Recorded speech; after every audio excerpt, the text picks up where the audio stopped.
Hoy, ¿qué vamos a ver hoy?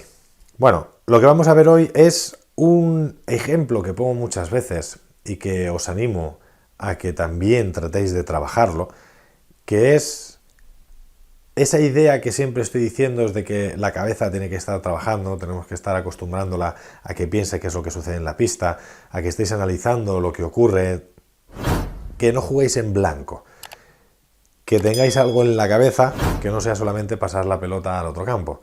Y a mí me gusta mucho poner un ejemplo de que yo comparo mucho el pádel con la ajedrez. ¿Por qué digo que el pádel podría ser parecido al ajedrez? Porque si vosotros os ponéis a pensar, y a lo mejor aquellos de vosotros que hayáis podido hacer un poco de visualización de jugadas, de cuando vais a jugar, de jugadas que habéis hecho y demás, no sé si os pasa, pero da la sensación de que cuando jugáis parece que metéis todo. El rival os mete todo y vosotros metéis todo. Y parece que el punto es, es eterno. Entonces es interminable, no me sale la palabra. Entonces, eso va un poco relacionado con lo que yo os quiero contar. ¿Por qué digo que el pádel es el ajedrez? O es muy parecido al ajedrez. Porque todo golpe tiene una consecuencia.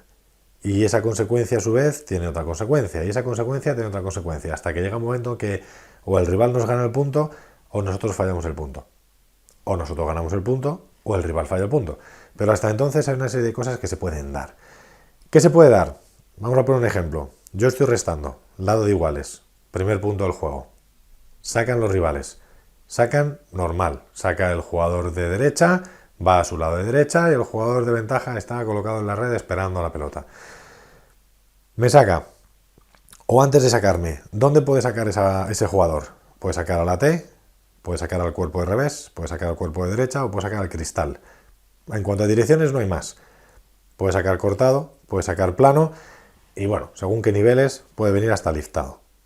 Puede venir lenta, puede venir rápida, puede venir alta, puede venir baja. Entonces fijaros que todavía no se ha puesto la pelota en juego y ya tenemos todas esas posibilidades. Cada una de esas posibilidades, por mi parte que voy a restar, tiene una respuesta. Imaginaros que me va a sacar a la derecha, a lo que sería, yo soy diestro, me va a sacar a la derecha lo que sería el cristal, la pared lateral. Yo tengo ahí varias opciones. Resto en paralelo, resto al medio, resto en cruzado. Eso las direcciones. Alturas, resto por abajo o resto por arriba. Con efecto, bueno, normalmente si te sacan o vas a jugar plano o vas a jugar un poquito liftado a aquellos que ya tienen un poco más de nivel o simplemente que la pelota les viene más alta y le pegan más liftado. No tiene por qué estar reñido con el nivel. Lo que no se suele hacer mucho es cortar en el saque, sobre todo cuando te sacan a la derecha, porque normalmente la bola tiende a ser un poco baja o a una altura en la que no te hace falta cortar. Pero bueno, pusiéramos que también puedes cortar y así metemos los tres efectos. Si os dais cuenta, todavía no sabemos qué bola me ha hecho, pero ya sé yo más o menos las respuestas que puedo dar. Y dentro de ese paralelo medio o cruzado de direcciones, también puede ser la volea de revés del que tengo delante, a la volea de derecha y lo mismo con el rival que está sacando. Entonces, si os dais cuenta, lo que quiero es que os acostumbréis a que tenéis que pensar y que no podéis jugar solamente en plan, me coloco, me tiran la bola y la paso al otro lado. Tengo que tener en cuenta dónde me puede sacar o dónde me ha estado sacando hasta entonces. Tengo que tener en cuenta dónde puedo restar yo, dónde me cuesta menos, porque será donde a lo mejor reste más veces, o dónde tengo que restar porque llevo ya un buen rato restando de la misma manera y voy a ver si sorprendo. He estado restando todo el rato hacia abajo y voy a ver si ahora no me saca muy difícil y puedo restar de globo. ¿Dónde? Pues a lo mejor al que saca porque viene en carrera, a lo mejor al que está en la red porque está más cerca de la red y a lo mejor el globo puede ser saliéndome regular, puedo pasarle igualmente, porque a lo mejor el globo en paralelo siempre dificulta mucho más la ejecución del rival que si el globo va en diagonal. Pero fijaros todo lo que estoy sacando y en principio solamente hemos dicho que me saca la pared lateral. A partir de mi devolución vuelve a haber otra vez respuestas por parte del rival. Si yo resto en paralelo al jugador que está en la red, ese jugador, en función de si volea de derecha o volea de revés, tendrá unos tiros u otros. Podrá jugar a una zona más que a otra zona, porque a lo mejor le es más fácil jugar a una zona que a otra zona, depende del nivel que tenga. Y ese tiro suyo va a tener igualmente respuestas nuestras, tanto mía como de mi compañero. Si me viene a mí, pues tendré que reaccionar con otra serie de opciones. Si le tira a mi compañero, exactamente lo mismo. Entonces, fijaros que prácticamente solamente hemos tenido rival saca, yo resto y el rival vuelve otra vez a tocar la pelota y estamos hablando de un montón de opciones. Eso es lo que quiero que tengáis siempre en la cabeza. Sí, me vais a decir, joder, pero eso tú estás loco, yo esas cosas no las pienso.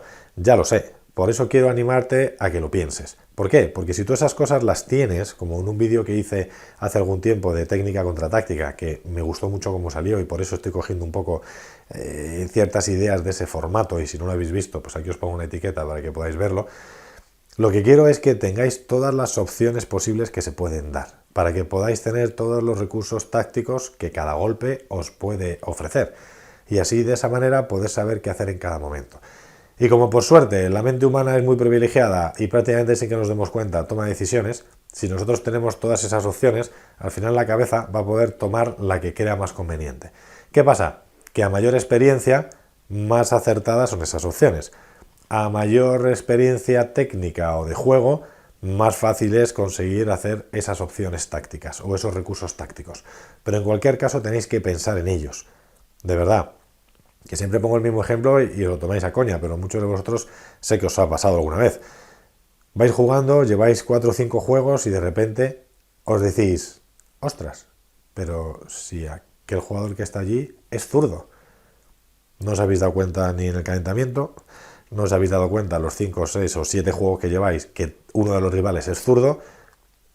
Entonces, esas cosas pasan, porque además me las han contado a mí alumnos, que les ha pasado muchas veces jugando. Entonces, ¿cuál es el problema de todo esto? Que se juega con la mente en blanco. Y no puede ser.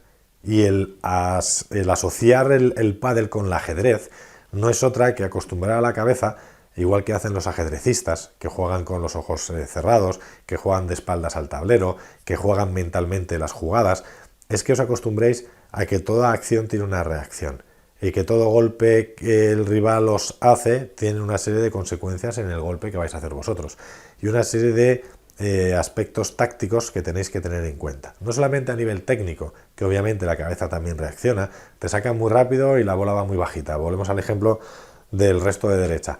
Pues yo ya sé que tengo que ir hacia la pared lateral, que tengo que flexionar, que tengo que hacer un armado corto, que si quiero restar paralelo tengo que coger la pelota a la derecha, que si quiero restar incruzado tengo que coger la pelota un poquito más delante, que si es un saque que creo que va a salir de pared, entonces en vez de ir a por ella me separo para dejar que la pelota se separe y entonces ahí poder hacer mi golpe.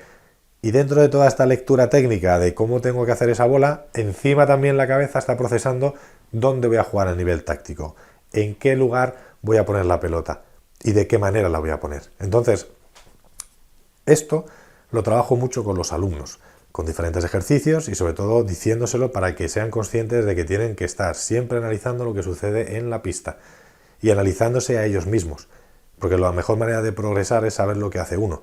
Si uno es mejor de este golpe que de este otro, si se le complican las bolas altas o no, si sabe que golpeando a la altura de la rodilla el golpe le sale mejor, si juega en cruzado le sale mejor que en paralelo. Entonces, todo ese tipo de cosas las tenéis que tener en cuenta porque es lo que va a hacer que luego podáis jugar mejor. Si elegís bien, es raro que el golpe os salga mal, a no ser que técnicamente pues todavía tengamos una base muy bajita, que no quiere decir que la base técnica baja sea igual a juego mal. Yo puedo tener técnicamente, ya lo sabéis, una base muy flojita y sin embargo luego saber jugar al pádel, estar en todas partes, leer dónde va a jugar el rival, tener una buena posición y tener mucha experiencia para devolver bolas. Siempre a un nivel donde ahí estáis a gusto. Obviamente, con gente que juega más, esa carencia técnica que tenéis se va a notar mucho más y no vais a poder sacaros tantas bolas como con los partidos que os jugáis de vuestro nivel. Pero bueno, en definitiva lo que quiero que os quede claro es que tenéis que tener siempre información en la cabeza y la tenéis que estar procesando. Vale, así que espero que esto os ayude un poquito a ir tratando de pensar qué es lo que sucede. Y mira, hay otra cosa también que hacía con los jugadores y que hago con los jugadores de competición. Y es que cuando ellos juegan, y eso también lo he dicho en alguna ocasión, ellos personalmente tienen que saber a quién no, cómo le están jugando al jugador de su diagonal, cómo le están jugando a su jugador del paralelo. El jugador del paralelo, cómo le está jugando a él. El jugador de diagonal, cómo le está jugando a él. La pareja rival, cómo le están jugando a él. Y a partir de ahí empezamos a meter también al compañero. Cómo el jugador de derecha, el de derecha está jugando a mi compañero, cómo el jugador de revés está jugando a mi compañero, cómo los dos están jugando a mi compañero. Y luego mi compañero lo mismo. Cómo está jugando a uno y cómo está jugando al otro. Y luego mi compañero y yo como pareja, cómo estamos jugando al jugador de derecha y cómo estamos jugando al jugador de revés. Y como pareja, cómo estamos jugando a la pareja rival. Entonces, fijaros todas las cosas que se pueden analizar con esto. ¿Vale? Eso a nivel ya de tener que pensar un poco más a nivel táctico. Pero fijaros que hemos empezado hablando de un golpe tiene una serie de reacciones, esas reacciones a su vez tienen una serie de supuestos y posibilidades, y así es un suma y sigue, suma y sigue, suma y sigue. Entonces, cuanto más os acostumbréis a eso, mejor vais a jugar. Y además, mejor vais a analizar lo que sucede. Y de ahí es de donde se sacan esos jugadores, sobre todo en menores, muchas veces, que jugando menos que otros rivales terminan ganándoles, porque tácticamente juegan mejor y saben lo que hacer en cada momento. Así que no me enrollo más. Espero que os guste el vídeo. Creo que es muy interesante el haceros reflexionar y el haceros pensar de que desde que boto la pelota para sacar el primer punto ya se pueden estar analizando muchas cosas, incluso desde el calentamiento, que tengo algún vídeo, lo pongo aquí en la etiqueta, un vídeo para cómo se puede leer al rival desde el calentamiento. Bueno, creo que lo tengo, si no es un poco como calentar, pero bueno, creo que más o menos si veo que funciona pongo la etiqueta y si veo que no es lo que yo esperaba, pues la etiqueta no aparecerá. Vale, así que nada, que como siempre gracias por llegar al final del vídeo y nos vemos en las redes sociales. Chao.